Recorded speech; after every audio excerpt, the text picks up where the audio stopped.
Terra. E é claro que teve brasileiro sendo operado na Argentina, mas fica tranquilo que a gente vai passar tudo isso a limpo aqui no Power Ranking. Já tava na sua tela o ranking dos 10 melhores do Brasileirão pós 22ª rodada e a gente gira a página para conhecer os 10... Meu time subiu! Vamos, pô! Vamos, cara! Ah, Renato, por que você tá, comemorando o Power Ranking? Pô, o que isso muda pra você? Muda na minha autoestima. Quando o Vasco cai no Power Ranking, eu fico cabisbaixo. Tá ligado? Eu fico cabisbaixo.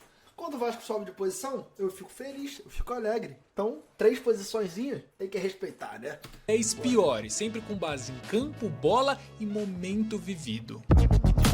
A minha sensação é que ficou aquele gostinho de quero mais pro Flamengo. Lógico que 2-0 é sim um bom resultado, mas eu não sou louco de falar que tá garantido. Mesmo porque quem bate o olho só nos números vai falar, pô, 64% de posse de bola, 19 finalizações, o Flamengo amassou o Bolívar, destruiu, passou por... Eu não discordo, tá? Eu falei aqui na live depois do react do jogo do Flamengo ontem que eu achei o resultado pouco pro que o Flamengo tem de diferença técnica pro Bolívar. Achei o resultado pouco. E isso porque o Flamengo faz um gol ali no apagar das luzes. 1-0 então era loucura. Na fase de grupo o Flamengo meteu 4-0 no Bolívar e perdeu lá por 2-1. Então vamos supor que, repita o placar de lá, que foi 2-1 pro Bolívar, ia ter que hajar coração, né? Haja coração. Eu não acho que Flamengo e Bolívar é um confronto pra ter que ficar nervoso e o torcedor do Flamengo ter que... Vamos lá. Não era pra ser assim, né? Se você parar pra pensar, eu acho que o Flamengo se deu bem no sorteio. Ah, Renato, mas é muita altitude. É, mas ainda assim, no jogo no Maracanã é pra meter sacola nos caras, né? Por cima, tinha que ter feito um placar muito mais elástico e assim, no meu entendimento, não foi isso que aconteceu. Claro, a vitória do Flamengo, ela é merecida e indiscutível, só que o discurso do Tite na coletiva só compra quem não viu o jogo. Porque assim, apesar do ímpeto do Flamengo, eu acho que em um primeiro momento, o grande adversário desse time foi a ansiedade, uma ansiedade anormal, para abrir logo o placar e começar a construir uma goleada que de fato seria muito importante para o jogo de volta, numa altitude bizarra, né? 3.600 metros lá em La Paz, mas de qualquer forma o que a gente viu foi um Flamengo que errou muitos passes, tomou muitas decisões erradas, coisas que não combinam com a qualidade desse elenco. E eu falo que o placar ficou de bom tamanho, porque por mais que o Lamp tenha sido protagonista em alguns lances da partida, o Bolívar criou as suas próprias oportunidades também. Não à toa acertou o travessão 2 vezes, quando o jogo estava 1-0 a favor do Flamengo, claro, né? O gol do Léo Pereira saiu bem ali no apagar das luzes já no finalzinho e assim, um gol do Bolívar mudaria completamente o panorama do jogo. Outras 2 notícias péssimas pro Flamengo, eu tô gravando esse vídeo na madrugada de quinta pra sexta, então Pedro e Gabigol foram substituídos há pouco com lesão na coxa, os dois, um seguido do outro, um negócio bizarro que representa muito bem o que é o calendário do nosso futebol, né? Que simplesmente arrebenta jogador, de qualquer forma eles ainda são dúvida pro jogo de volta. Com o Carlinhos lá na frente, o Flamengo perde muito no ataque. A boa notícia é a volta do Bruno Henrique de suspensão, enfim, vamos aguardar porque Pedro principalmente faz uma falta danada. Pra gente falar do São Paulo, vale aquela máxima de Libertadores quando o jogo é fora de casa, né? Resultado ótimo, mas o desempenho bem abaixo nesse 0-0 contra o Nacional. Ainda mais levando em consideração que os titulares do time do Zubeldia descansaram no final de semana. O que pautou o primeiro tempo do São Paulo foram os vários erros na saída de bola, né? E exatamente por isso que foi tão ruim. A gente viu o Nacional subindo as suas linhas e impondo dificuldades ao São Paulo. Que eu não vou nem falar que sofreu, porque eu não lembro de nenhuma defesa espetacular ou até mesmo uma boa defesa do Rafael, mas fato é que o Nacional incomodou, tanto que a melhor oportunidade do primeiro tempo e até mesmo no final foi eleita a melhor jogada da partida, saiu justamente num... Mais uma notícia péssima, se Gerson e Arrasca jogar contra o Botafogo, podem se machucar também. Pô, Júnior, mas aí, mano, eu até proponho um debate aqui. Qual é a alternativa mais viável pro Flamengo? Porque se poupa contra o Botafogo e perde pro Botafogo que disputa o título do brasileiro com ele, pode ser um jogo que no final do campeonato faça a diferença para decidir o campeão. Ou a gente vai ignorar isso? Que é um fato. Não tô falando que é o que vai acontecer, mas pode acontecer. Se é um jogo do primeiro colocado contra o terceiro, num bolo ali, é jogo de 6 pontos, é confronto direto. tá ligado? É confronto direto. Então, viado, eu acho, porra, meio complicado pra gente fazer essa análise sobre poupar ou não, que a gente pensa por essa possibilidade de lesão e tal, mas ao mesmo tempo, se o Flamengo perder esse jogo, vai precisar remar pra recuperar, né? Um erro na saída de bola do Luciano. E aí então, com a chegada do segundo tempo, o ritmo do Nacional diminuiu um pouquinho, mas aí eu acho que passa muito pelo mérito. O Flamengo ainda tem um jogo a menos. Tem que poupar todo mundo pra altitude. Pô, irmão, eu entendo o que tu tá falando, tá ligado? Beleza. Mas, por exemplo, se o Flamengo vencer o jogo a menos que tem, ele vai a 44. Fica um pontinho na frente do Botafogo. Ou seja, se ele vence o Botafogo, ele abre 4 pontos. Moleque, 4 pontos no Brasileiro... Dá pra tirar, mas tipo assim, te dá uma tranquilidade muito grande. Só que se o Flamengo perde esse jogo, o Botafogo fica na frente com a mesma quantidade de jogos, contando que o Flamengo vença o jogo que tá atrasado. Porque se o Flamengo empata, por exemplo, o jogo que tá atrasado, vai a 42 e perde pro Botafogo, o Botafogo vai a 46, já abre 4 pontos pro Flamengo. Então é ele que abre 4 pontos.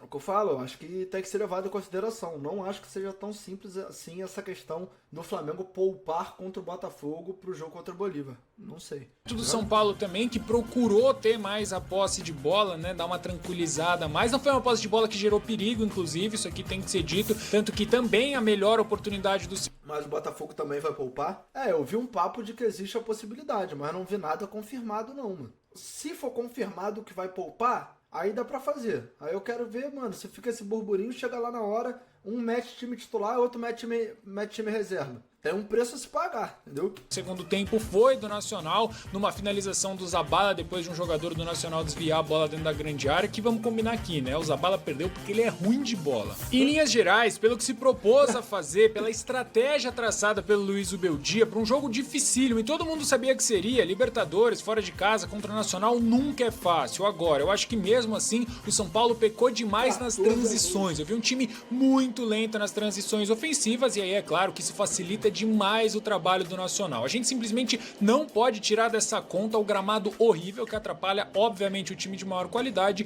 que é o São Paulo, mas de qualquer forma, eu achei que o time deixou. Já tá confirmado que vai poupar pelo menos De La Cruz e Gerson. Então já vai sem De La Cruz, Gerson, Pedro, Vinha, Everton Cebolinha, talvez o Gabigol. Só aí já são 6 jogadores de desfalque. Acha que o Botafogo tem chance real de se classificar no Allianz? Com certeza, pô.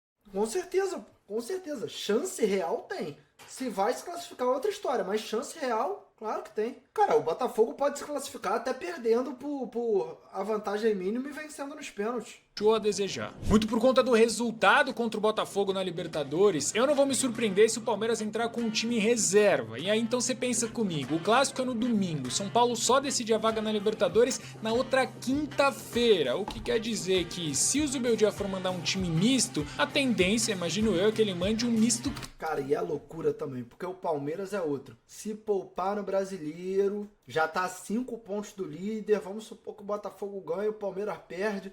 Já vai pra 8. É porque é um momento ali, mano, que todo mundo vai jogar a vida na Libertadores e ninguém conseguiu garantir a classificação no primeiro jogo, né? Então todo mundo vai ter que se virar, ainda mais com esse calendário tosco da CBF, mas é complicado. Quente pra campo. E aí sim, com alguns titulares, quem sabe essa aí não pode ser a diferença a favor do São Paulo para encerrar esse jejum de 5 jogos sem vencer como visitante. Há mais de um mês o São Paulo não vence longe do Morumbi, e não tem jeito melhor de quebrar um jejum do que quebrar ele no Allianz Parque.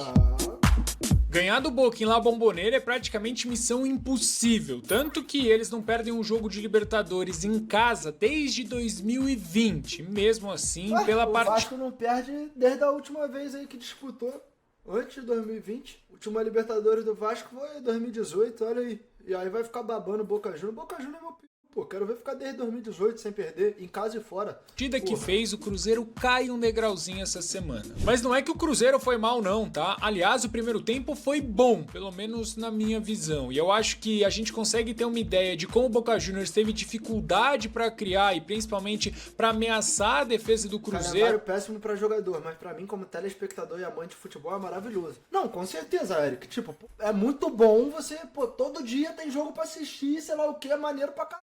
Agora, é péssimo quando você perde um jogador do teu time por lesão. Porque aí quando a água bate na bunda, a gente começa a falar que, pô, tá ruim o calendário. Então, pô, a gente tem que ser coerente, né? Claro que a gente vai gostar de ter muito jogo. Tu assiste teu time num dia, no outro tu assiste o rival e seca, no outro tu assiste um jogo bom pra caralho.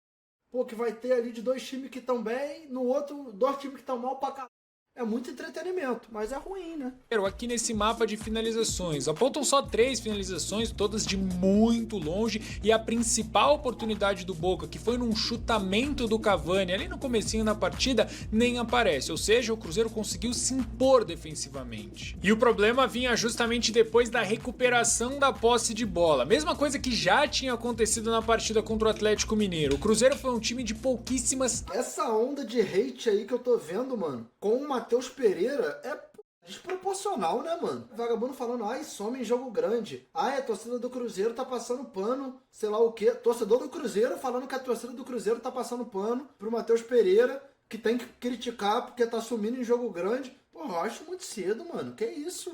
Matheus Pereira tem crédito, não? É muito bom jogador, mano. Ideias no ataque. Quando teve ideias, os jogadores estavam impedidos e também falharam nas finalizações. Não, se ele tiver mal assim, pô, ele tá a perna, que eu tô vendo aí o comentário, ele pipoca, sei lá o quê, jogo grande ele some, eu acho que o único caminho mesmo que vai restar vai ser emprestar ele pra ele jogar em outro clube e recuperar a confiança. No Flamengo, não tem vaga, eu acho. O Fluminense foi campeão da Libertadores agora.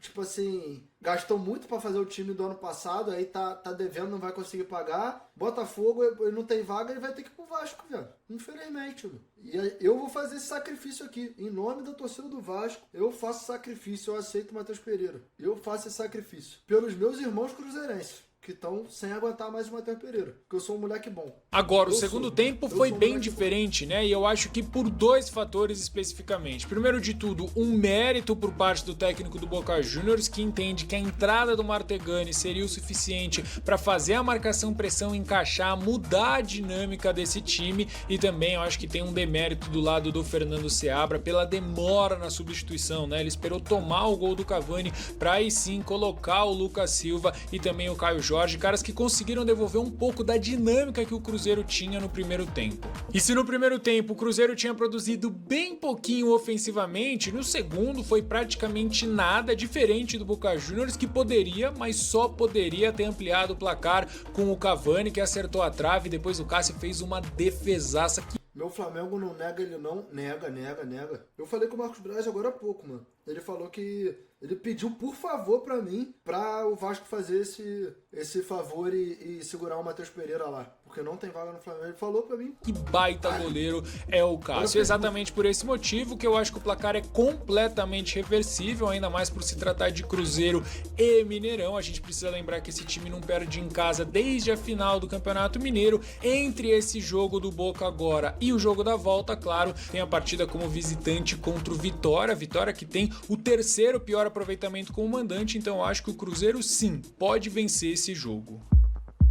Mesmo depois de uma eliminação contra o Bahia, uma derrota contra o Juventude com direito a 3 gols sofridos, o Botafogo mostrou que sim, é um dos melhores times do Brasil. Pra mim, a vitória por 2-1 contra o Palmeiras não traduz o que aconteceu no Newton Santos. Se o Botafogo tivesse saído com 2 ou até mesmo 3 gols de diferença, não seria exagero nenhum, até porque a estratégia traçada pelo Arthur o Palmeiras Jorge tá uma nhaca danada em nível de atuação, né, cara? Você vê que não tá tomando goleada assim e tal, mas tu vai ver o nível de atuação, pô, contra o Flamengo no primeiro jogo lá da Copa do Brasil, também era pra ter tomado goleada, cara. Que isso, mano? Muito bem executada pelos seus jogadores. O Botafogo repetiu a fórmula do que já tinha dado certo contra esse mesmo Palmeiras, nesse mesmo Newton Santos, só que pelo Campeonato Brasileiro. Em momento nenhum, aquele quarteto ofensivo do time do Arthur Jorge deixou de tentar explorar os espaços às costas da última linha do Palmeiras. Toda hora tinha alguém atacando ali, e um Palmeiras que tentava, e só tentava mesmo, marcar por encaixe. Nitidamente, quem teve mais dificuldade foi o Murilo que também no jogo do Campeonato Brasileiro já tinha ficado sem pai nem mãe no lance que o Luiz Henrique serve o Tiquinho Soares pro gol da vitória, e mais uma vez aconteceu a mesma coisa. O lance mais emblemático, óbvio que o Murilo cai sentado no chão. E dali em diante o que a gente viu foi praticamente um jogo em looping, né? Porque o Palmeiras foi pouquíssimo agressivo na sua marcação, marcação, raríssimas foram as vezes que o Palmeiras subiu as suas linhas para sufocar a saída de bola do Botafogo, e mesmo com o Palmeiras marcando num bloco médio, baixo muitas vezes, o time do Abel continuava essa jogada do Igor Jesus, puxando pra dentro e fazendo a arcada pro Luiz Henrique, tomando bola nas costas. E assim, claro, demérito do Palmeiras, mas muito mérito do Botafogo, marcando num bloco. Esse erro aqui, pra mim, não é do zagueiro tomando bola nas costas. O zagueiro não tem o que fazer nesse lance. Pra mim, quem deixa o Luiz Henrique avançar em profundidade é o Vanderlan lá na outra ponta, mano. Vendo o Luiz Henrique, né? Que o Murilo não tá vendo. O médio, baixo, muitas vezes, o time do Abel continuava tomando. Pô, olha onde a bola passa, mano. Bola. O que o Murilo vai fazer aqui, cara? O Vanderlan tá vendo o Luiz Henrique infiltrando, pô. Nas costas. E assim, claro, o demérito do Palmeiras, Onde mas a bola passa é muito distante do Murilo, mano. Nem que ele tivesse 4 metros, velho. muito mérito do Botafogo, porque esses constantes ataques à última linha geram desencaixes na marcação, e foi justamente o que a gente viu tanto no primeiro quanto no segundo gol do Botafogo. Além, claro, dos gols perdidos, o Botafogo depois geram desencaixes na marcação, e foi justamente o que a gente viu tanto. Aqui tu acha que ele vai dominar, ó. Ele corre como quem vai dominar, ele tira a velocidade. Tanto no Ó, parece que vai dominar. Aqui ele já mudou. primeiro quanto no segundo gol do Botafogo. Além, claro, dos gols E se não é gol, ele ainda sofre um penal ali. Ainda sofre um penal. perdidos, o Botafogo, depois dessa partidaça, só não saiu com a vaga garantida, ou pelo menos encaminhada, por conta do John, né? Que sim, é um goleiraço, mas não tem como a gente ficar usando meias palavras aqui, não. Ele vacilou na saída de bola e falhou na finalização do Maurício. Uma finalização que, pro nível de goleiro que ele é completamente defensável. Eu acho que dá pra falar aqui que a bola era defensável, mas de verdade mesmo, mano, eu não acho que dá pra atrelar o gol a esse chutão aqui não, velho.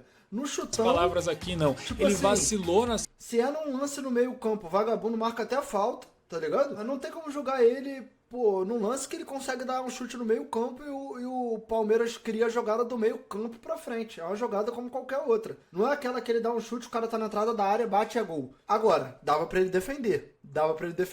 E aí já é outro debate, né? saída de bola e falhou na finalização do Maurício. Uma finalização que, pro nível de goleiro que ele é completamente defensável. Não fossem essas falhas aí do goleiro do Botafogo, pelo volume nulo do Palmeiras nessa partida, com certeza o time do Abel tinha saído zerado. De qualquer forma, foi bem legal da gente ver também que depois do gol sofrido, esse time aí do Botafogo não se desesperou não, porque os caras sabiam o que estava fazendo em campo e parecia questão de tempo, como de fato foi, para eles chegarem à vitória. É um time muito mais maduro em relação ao ano passado, e agora o próximo jogo é logo contra o Flamengo. Clássico, jogaço, independentemente das peças que tiverem em campo dos dois lados, não tem favorito. Vou falar um bagulho aqui, velho.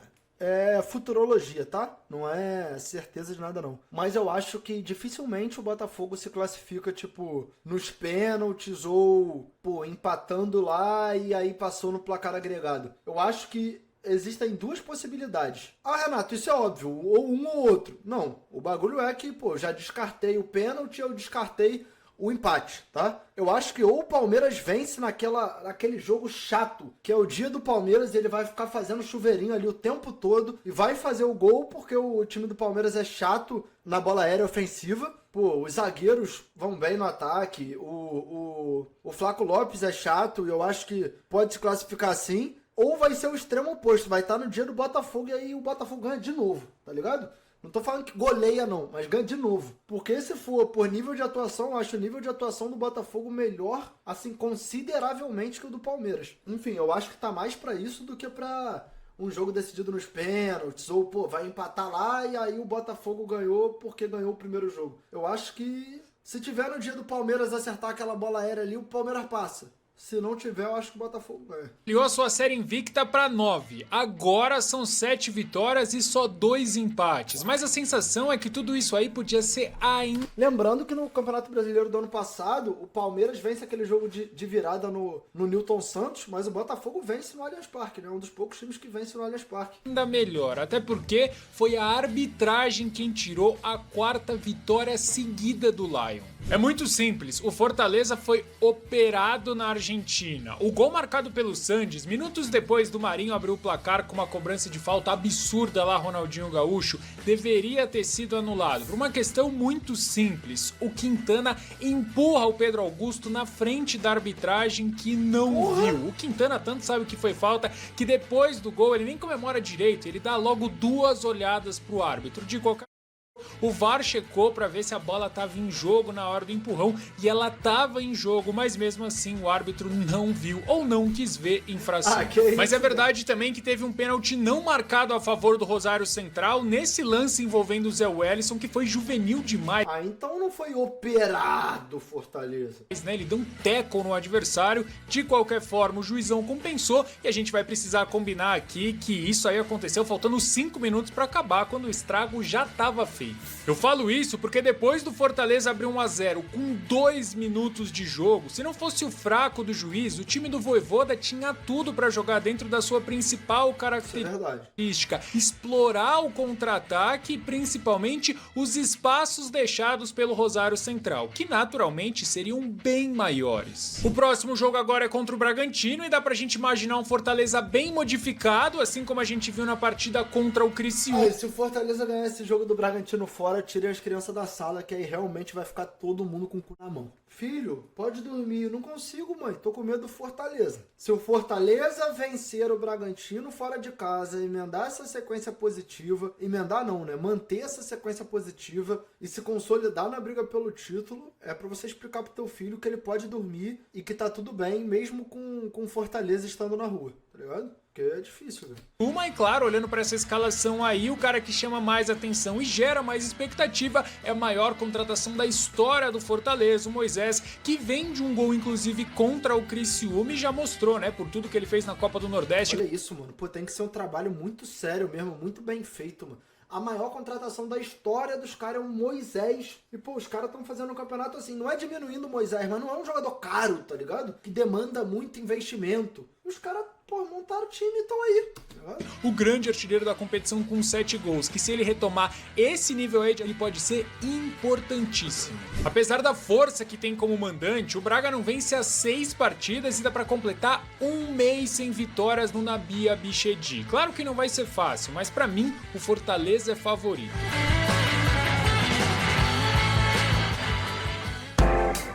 Como muito bem disse o Gabriel Milito depois do empate contra o San Lorenzo, o melhor do jogo foi o resultado. Realmente uma partida de pouquíssima inspiração para os dois lados e o Corinthians que tá devendo Cuiabá e Flamengo. Cara, mas a gestão do Corinthians, pô, com todo respeito, eu acho que o corintiano não vai ficar chateado comigo falando isso.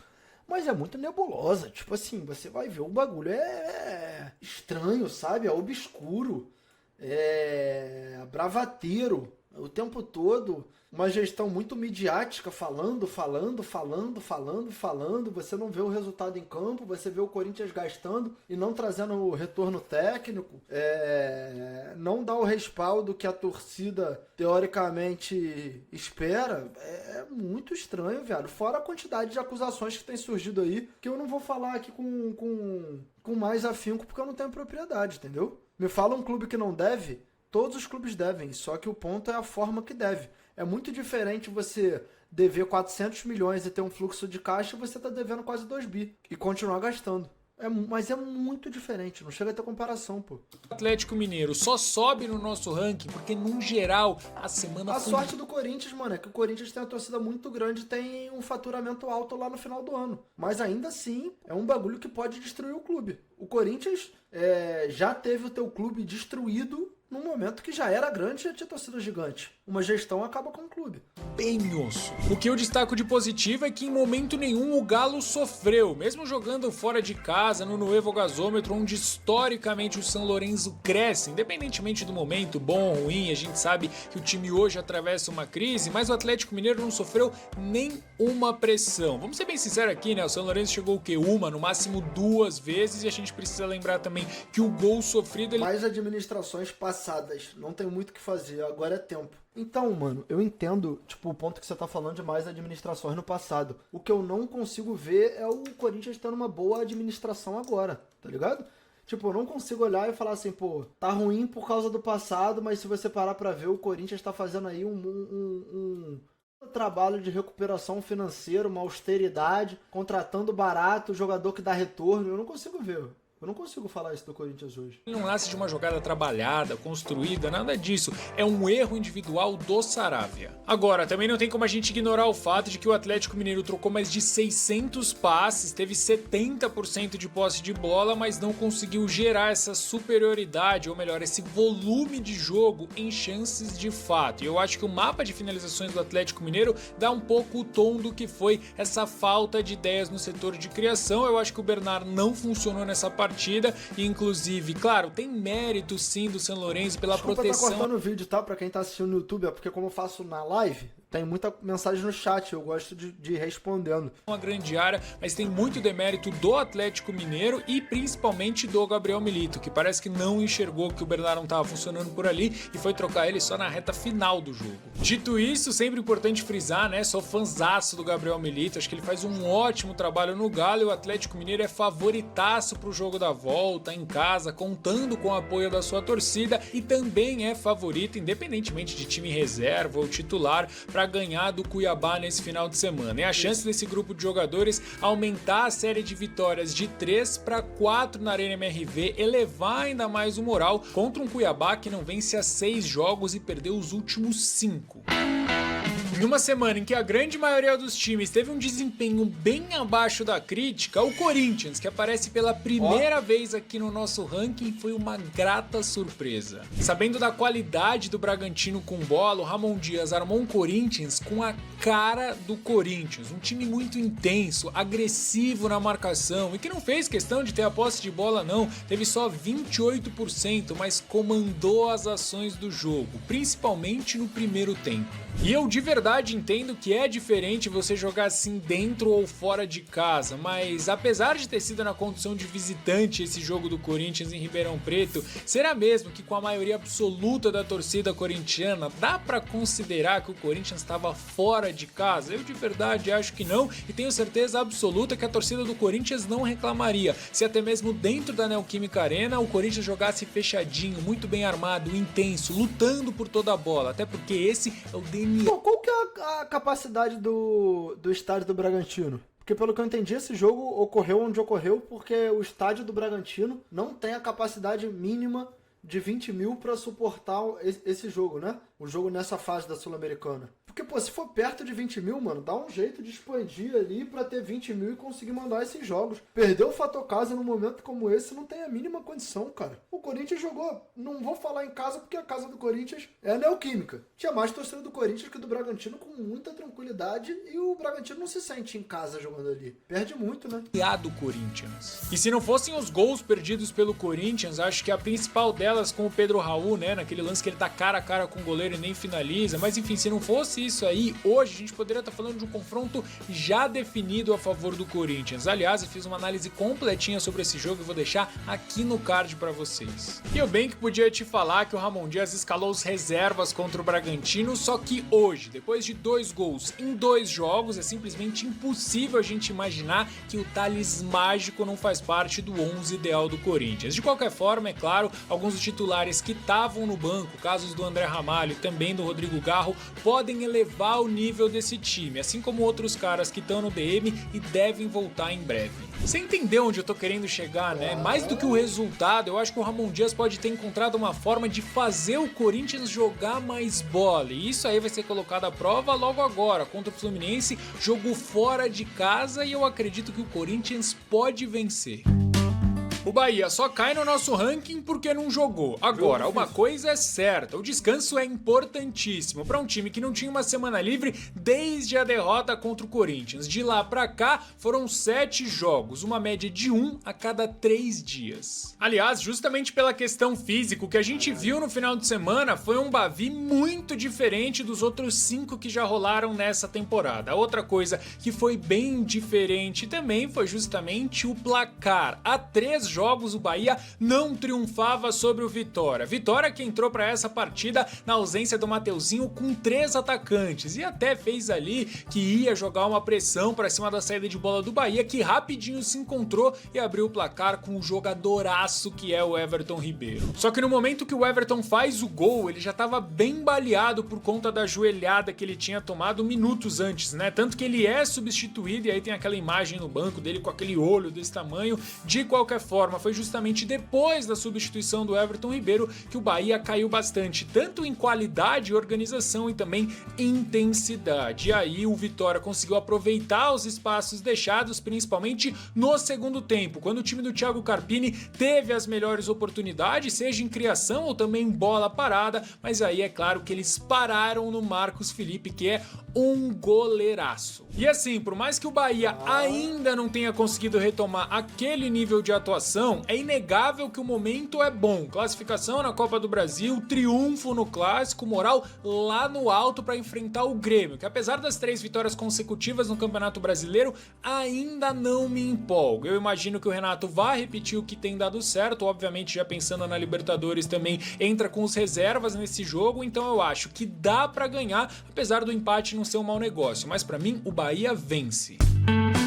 O Juventude vinha de 4 jogos de invencibilidade, classificação na Copa do Brasil, vitória convincente contra o líder do Brasileirão, mas nada disso foi suficiente. Olha, e vai muito além na 6ª posição, mano. Tem da derrota pro Internacional, que não vencia há 12 jogos e atravessa uma crise danada. O Juventude talvez tenha feito a sua pior atuação da temporada e poderia ter sido goleado se não fosse o Gabriel, que não só pegou 2 pênaltis, foi o melhor em campo, pegou 2 pênaltis, é verdade que sofreu o gol no rebote do segundo, né, o gol da virada marcado pelo Tabata, mas fora os pênaltis ele fez várias defesas difíceis, defesas no plural mesmo. Demais, só que Gabriel, mesmo com essa mano, péssima partida do Juventude, o Internacional deu um jeitinho de sair atrás, justamente porque pecou aonde vem pecando nessa temporada. O Inter é um time que não consegue criar e quando cria não consegue finalizar. Não à toa tem o 3º pior ataque do Campeonato Brasileiro e foi exatamente assim, do primeiro minuto até os 10 minutos do segundo tempo, quando o Lucas Barbosa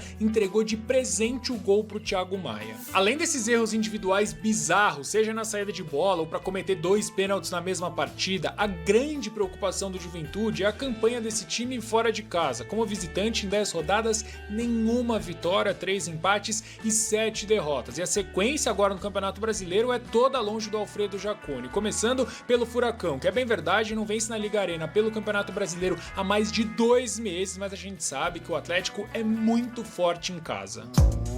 Nas últimas 10 partidas, o Atlético Paranaense vem de 6 vitórias, 2 empates e só 2 derrotas. Hoje a série invicta é de 3 jogos, mas semana vai, semana vem e parece que esse time não sai do lugar no ranking. E isso acontece por um motivo muito simples, parece que todo jogo o Furacão precisa sofrer. E assim, acho que isso passa muito pelo momento da defesa, que hoje é de certa forma crítico, tanto que nesse mesmo recorte aí de 10 partidas, o Atlético Paranaense sofreu 11 gols, média superior a 1 por partida, e se a gente for pegar ainda nessas 10 partidas aí, a defesa do Furacão só passou em branco em 2 jogos, contra o Ipiranga, que não é parâmetro, e o outro contra o Red Bull Bragantino. O problema é que o gol do Belgrano saiu logo aos 27 segundos de partida, e o que a gente viu a partir de então foi um Atlético Paranaense com pouca aproximação, pouca troca de passes e muita dificuldade para invadir a grande área do seu adversário, que aliás, diferente do Furacão, fez um bom trabalho defensivo. Isso aí, principalmente no primeiro tempo. Foi 2-0 contra o Bragantino, né? Não.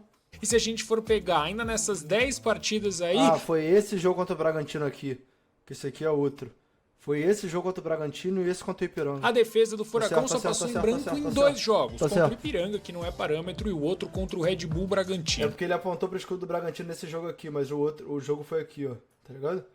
O problema é que o gol do Belgrano saiu logo aos 27 segundos de partida. E o que a gente viu a partir de então foi um Atlético Paranaense com pouca aproximação, pouca troca de passes e muita dificuldade para invadir a grande área do seu adversário, que aliás, diferente ter feito do um resultado Furacão, melhor contra o Belgrano em casa. fez um bom trabalho defensivo. Isso aí, principalmente no primeiro tempo, né? Mas assim, se a gente for pegar o jogo como um todo, tirando aquele passe do Fernandinho absurdo, inclusive para finalização do Eric dentro da grande área que ele pega perde, e também aquela chance do Atlético no contra-ataque com o Canóbio, que aliás não fez um bom jogo, a solução encontrada pelo Varini foi o quê? Chuveirinho na área, chuveirinho na área. E foi assim de fato que o Atlético fez os 2 gols. Funcionou? De certa forma sim, mas muito também por conta da ótima atuação do Léo Link, que fez um milagre. Pô, mas a escola de goleiros do Atlético Paranaense é muito bizarra, né? Primeiro que ele já... Eu tava até vendo uma entrevista do Léo Jardim no Charla Podcast hoje, ele fala sobre isso. O Atlético Paranaense, ele já foge do padrão no Brasil, que é dar mais espaço aos goleiros de mais idade. O Atlético costuma revelar e botar pra jogar, revelar e botar pra jogar, revelar e botar pra jogar. Fora o nível de qualidade dos goleiros que o Atlético sobe pro profissional, né? Se tu parar pra ver, a gente tá falando bem do Léo Link aí, mas, pô, o Bento surgiu como um bagulho também fora da curva, né? Uma cabeçada depois de ter espalmado uma bola pro lado. Enfim, é um time que, apesar da sequência, ainda não me empolga por conta disso. Tá na tela de vocês então o ranking dos 10 melhores times do Brasil. Tá bom, Fortaleza, Botafogo, Flamengo. Botafogo subindo 3 posições, Fortaleza e Flamengo mantendo, São Paulo caiu 2, Bahia caiu 1, Galo subiu 1, Cruzeiro manteve, Juventude caiu 2, Atlético Paranaense subiu 1 e o Corinthians subiu 4. Agora eu acho que o torcedor do Corinthians vai ficar puto comigo, mas eu não sei se eu colocaria o Corinthians em 10º não, tá ligado? Tipo, o Corinthians melhorou muito, mas eu acho que recentemente o Corinthians estaria ali, pô, lá pela 17ª, 18ª posição, e eu acho que agora, subindo legal, poderia estar ali em 12º e tal. Pô, 10º eu acho que talvez precise de mais um resultado. Talvez, se ganha o Fluminense agora, aí eu acho que já dá pra subir, tipo, pra 10º, porque aí já sai da zona. Pô, tá vivo na Sula, tá vivo na Copa do Brasil, aí já dá. Brasil pós oitavas da Liberta e Sul-Americana. Agora, enquanto a gente roda a página para conhecer os 10 piores, eu quero pedir para você arrebentar o dedo no like e se inscrever no nosso canal, porque é um monte de jogo rolando ao mesmo tempo e vocês nem imaginam a trabalheira que dá para gravar esse tipo de conteúdo. Então, pô, deixa o like, se inscreve e vocês já sabem, né? Quaisquer dúvidas, reclamações ou sugestões aqui nos comentários.